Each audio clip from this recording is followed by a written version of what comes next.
What up, people? It's your boy Chig from Gooner Evil Eye coming to you again with a preview of the Arsenal game. This time, Arsenal versus Hull. And what an eventful week it's been if you're an Arsenal fan. From losing to Watford to whatever the hell that was against Chelsea to the Neville comments, which I'll do a separate video on. This game is about playing for pride, and I don't mean that in the flippant way, and that's a lot of the reason why I've not called this video playing for pride. I mean genuinely playing for the fucking badge.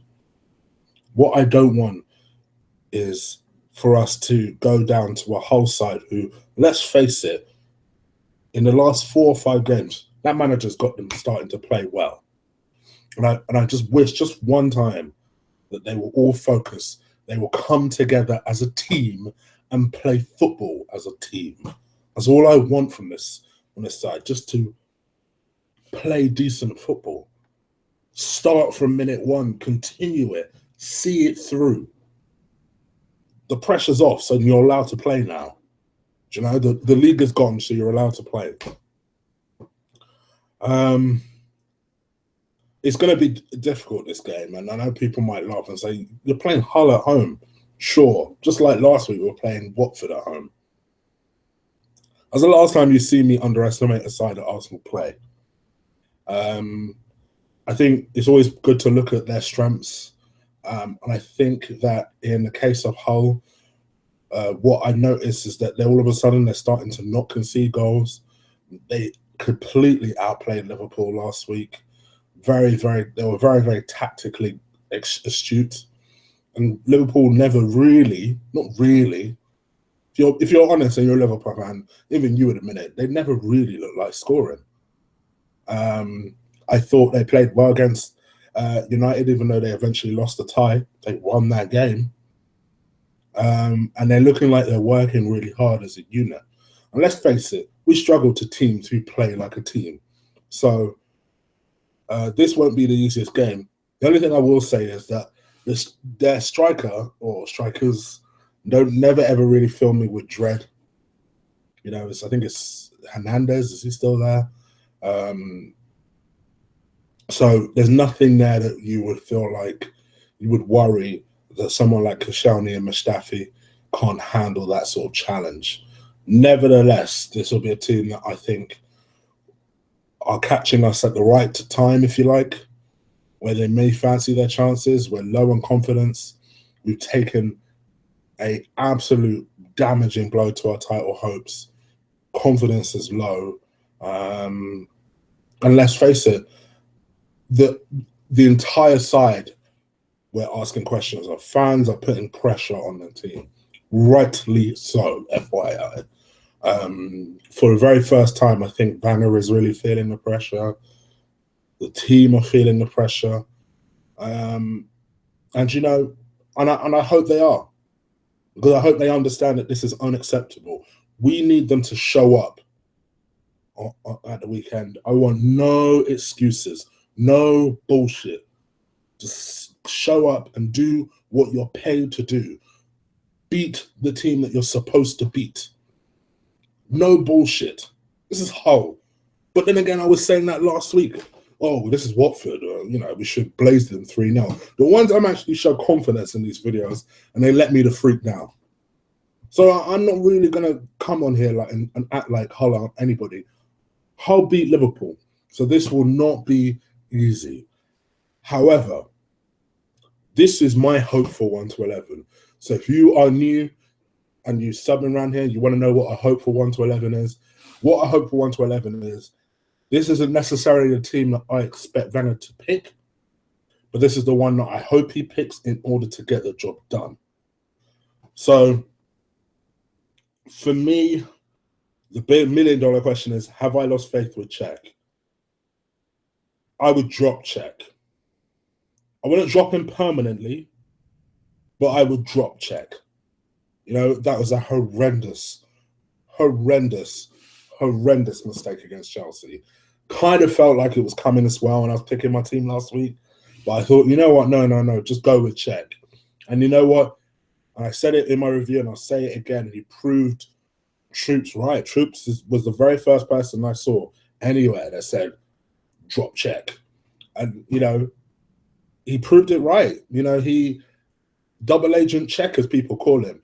I don't know what that was. I think he has been playing on the edge of dodgy for a while.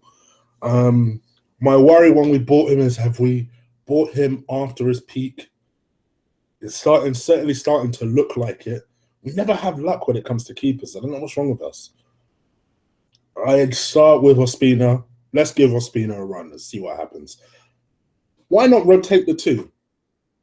That might be an idea. Have Cech for Champions League, start Ospina in the Premier League games. He deserves a run, Ospina. So I'd start Ospina. Right back, it's a bit touch and go with Hector for obvious reasons. If you watch the Chelsea game, you know why. That guy took a clattering. I still believe it was a foul, but whatever. Apparently, he's going to be facing a late fitness test. Hector Bellerin, that's right back for me. However, if Hector isn't able to make it for any reason, don't play Gabriel on the right back.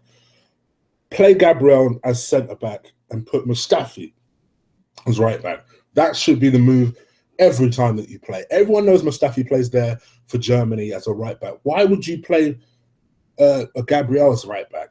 He's done a decent job, but this guy is not a long-term solution, and quite frankly, he's not a right back. It's as simple as that. So Hector in the first instance, Mustafi in an emergency situation. Now, with the assumption that Hector makes it, Mustafi and Koscielny will be my centre backs. Now, you guys know, or if you don't know and you're new, I've had a lot of reservations about Mustafi in the past. I have. This is not me trying to be a smart aleck after the event.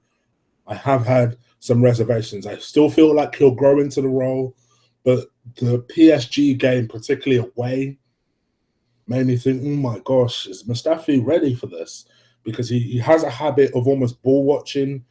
He does get pulled out of position a lot. Like more often than not, just watch Mustafi play. His movement is a little bit too expansive for a centre back. And don't get me wrong, forget my big ass now. I was a former centre back, and there ain't no way I'm moving the way Mustafi was moving. So I don't know what the hell he does. Now I understand, like Koscielny, they like running with the ball, they like attacking the ball. Fine, but there's a time and place. And I'd like him to kind of nurture his game a little bit more before he starts doing that.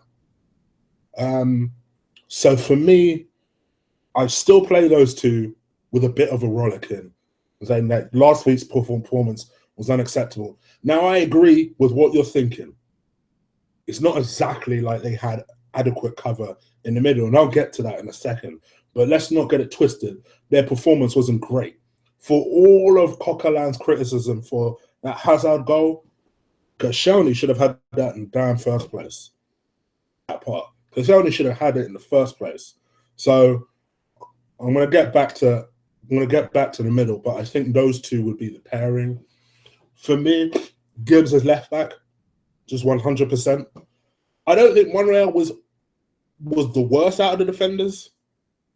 In all honesty, on Saturday, don't get it twisted, wasn't any better. But he wasn't the worst. He wasn't the main culprit. He at least got his assists. I have seen him play worse. But I think the time is now to start Gibbs. Gibbs deserves his run.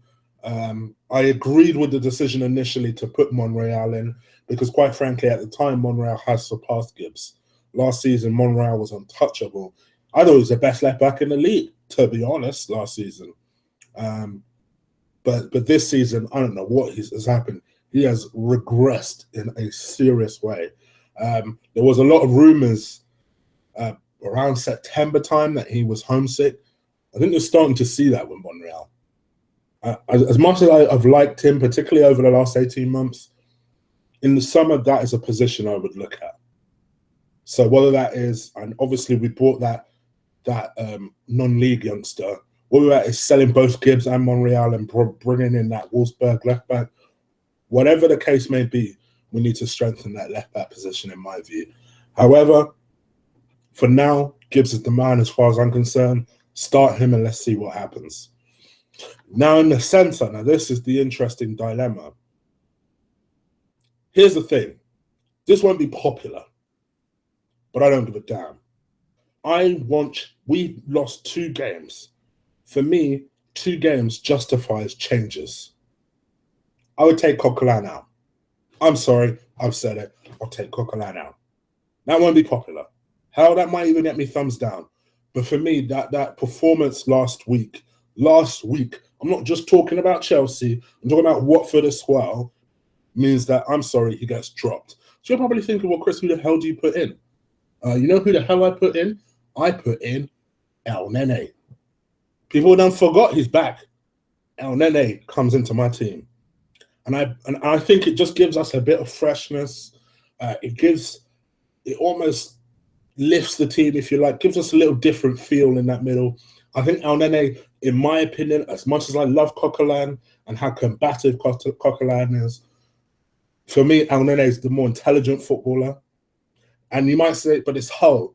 I remind you from the very start of what I said in the start of my video. This is the same Hull that beat Liverpool last week. They are playing better. That manager has got them playing better.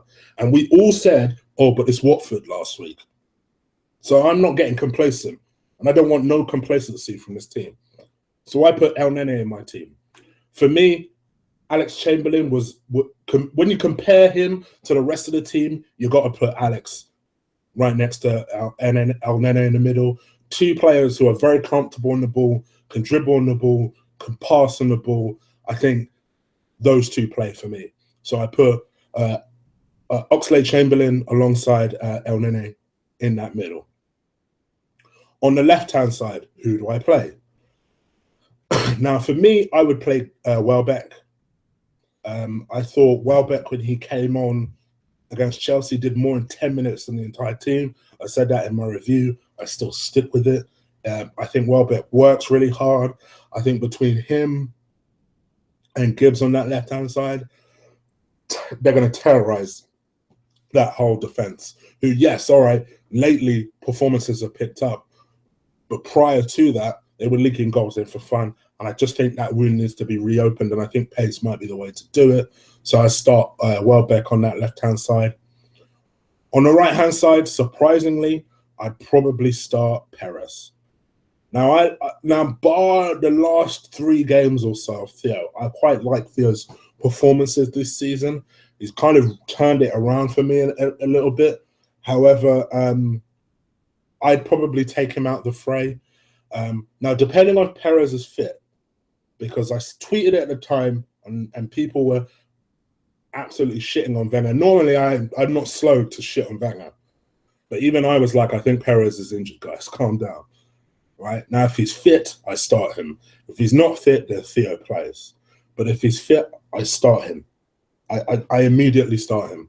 Because I think that he hasn't been given an opportunity. And now that the title's gone, and let's face it, as much as it pains all of us, we need to start planning for the following season. We need to really start having a good, close look at what Perez can do. So I would start Perez on that right-hand side. Now, for me in that number 10, you guys know what the hell I'm going to say. I said it ahead of Chelsea. I'm saying it now. Ozil sits the fuck down. Ozil don't get in my starting 11. I drop Ozil every time. I sit him down. For me, Iwobi goes in at number 10. I think he potentially could have a lot of fun. He does tend to play well when Welbeck is around as well. People don't realize that. If they do start, you watch what those 2 do together. So I like the idea of Iwobi and Welbeck in the same team, and I play Iwobi as that number 10. And then Sanchez up front. I don't really need to explain that one. Yes, I don't think he played well against Chelsea. But the one thing I've always said it on this channel, for me, even if you don't play well, just put in effort. And the one thing that no Arsenal fan in the world, I don't care if you're AKB or WOB, I don't care if you're DT or if you're that idiot, the governor, everyone can agree that that man puts in 100% every time.